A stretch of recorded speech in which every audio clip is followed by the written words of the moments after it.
Bismillahirrahmanirrahim. Assalamualaikum warahmatullahi wabarakatuh.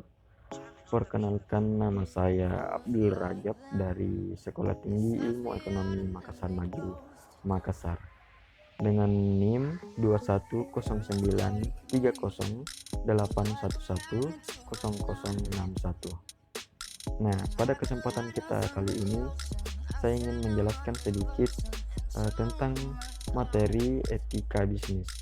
Nah, di mana pada materi itu saya akan membahas di slide selanjutnya. Ikuti saya, teman-teman. Yang pertama, pengertian sumber daya manusia. Pada umumnya ada 3 macam pengertian maupun definisi dari sumber daya manusia atau SDM, yaitu yang pertama, sumber daya manusia adalah manusia yang bekerja di lingkungan suatu organisasi, disebut personel, tenaga kerja, pekerja, atau karyawan. Sumber daya manusia adalah potensi manusiawi sebagai penggerak organisasi dalam mewujudkan eksistensinya. Yang ketiga, sumber daya manusia atau SDM adalah potensi yang merupakan aset dan berfungsi sebagai modal non-material atau non-finansial dalam organisasi bisnis dan dapat diwujudkan menjadi potensinya nyata atau real secara fisik dan non-fisik. Dalam mewujudkan eksistensinya organisasi, yang pertama meliputi fungsi manajerial, perencanaan atau planning, pengorganisasian atau organizing, pengarahan atau directing, yang terakhir adalah pengendalian atau controlling.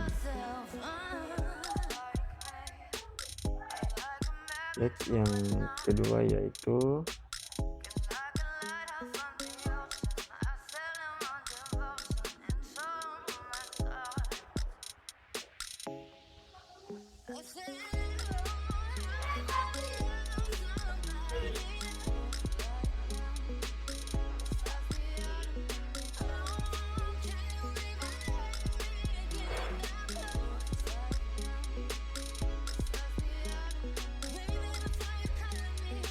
fungsi operasional.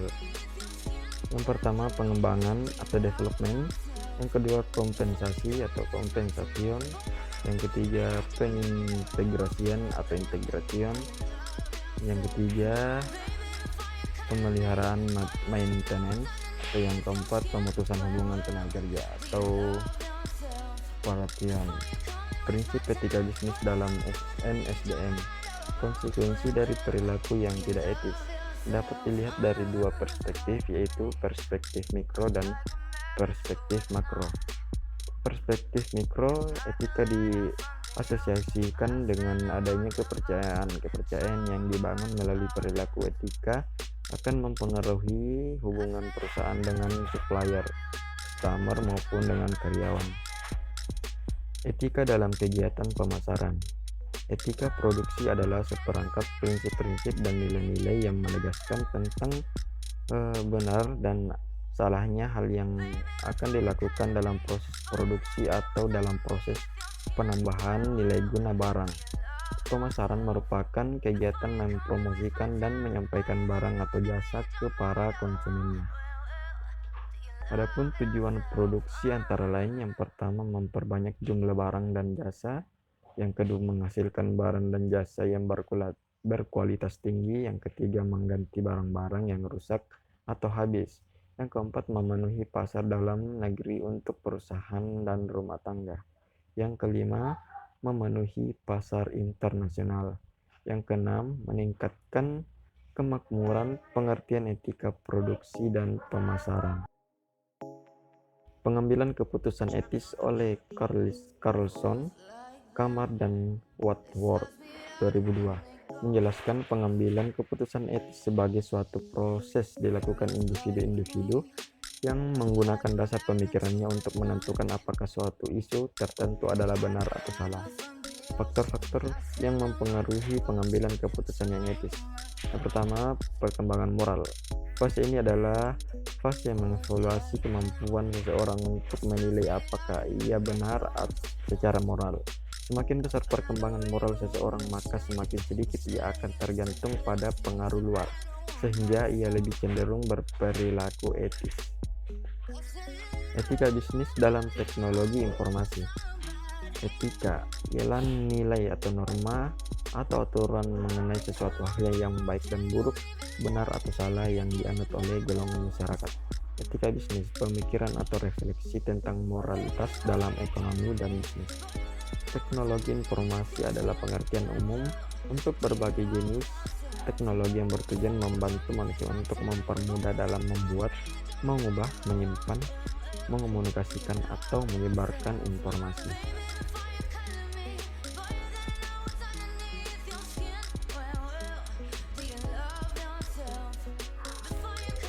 Etika bisnis dalam global. A. Konsep bisnis dalam globalisasi ekonomi. Ekonomi global, globalisasi ekonomi, atau istilah globalisasi ini secara sederhana dipahami sebagai proses pengintegrasian ekonomi nasional bangsa-bangsa ke dalam suatu sistem ekonomi global. Proyek-proyek atau pekerjaan secara globalisasi terjadi ketika disetujuinya pemberlakuan secara global suatu mekanisme perdagangan melalui penciptaan kebijakan free trade dalam bulan April tahun 1994. Isi dalam perjanjian tersebut dikenal dengan nama GATT atau General Agreement on Tariff secara global sebagai berikut. Yang pertama, menggabungkan jumlah dan baru ekonomi global tekanan ada beberapa indikator produktivitas. Yang ketiga, kesempatan baru. Yang keempat, deregulasi. Yang kelima, keragaman tenaga kerja dan sosial, politik, dan hukum. C. Norma moral dan etika bisnis, dunia usaha atau etika bisnis dalam pembangunan terbatas, dan pembahasan ketika mengenai perilaku stakeholdernya, yaitu perilaku ekonomi. Etika bisnis dalam manajemen keuangan dan akuntansi. Definisi manajemen keuangan. Manajemen keuangan adalah manajemen yang mengaitkan pemerolehan atau akuisisi, pembiayaan atau pelampiasan, financing, dan manajemen aktiva dengan tujuan secara menyeluruh dari suatu perusahaan. Manajemen terhadap fungsi keuangan adalah semua kegiatan atau aktivitas perusahaan yang bersangkutan dengan usaha mendapatkan dana yang dibutuhkan oleh perusahaan menggunakan dana tersebut seefisien mungkin. Fungsi-fungsi manajemen keuangan. Adapun fungsi-fungsi dari manajemen keuangan adalah sebagai berikut.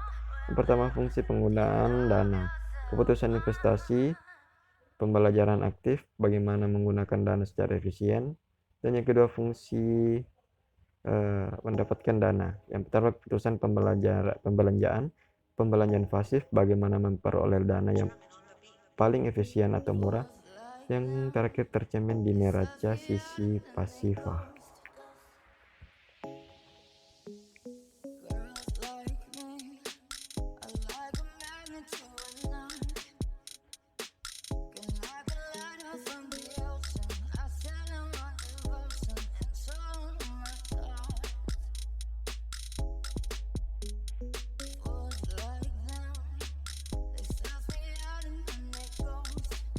Manajemen keuangan dalam perkembangannya telah berubah dari studi yang bersifat deskriptif menjadi studi yang meliputi analisis dan teori yang normatif, dari bidang yang meliputi penggunaan dana atau alokasi dana menjadi manajemen dari aktiva dan penilaian perusahaan di dalam pasar secara keseluruhan, dari bidang yang menekankan pada analisis eksternal perusahaan menjadi bidang yang menekankan pada pengambilan keputusan di dalam perusahaan.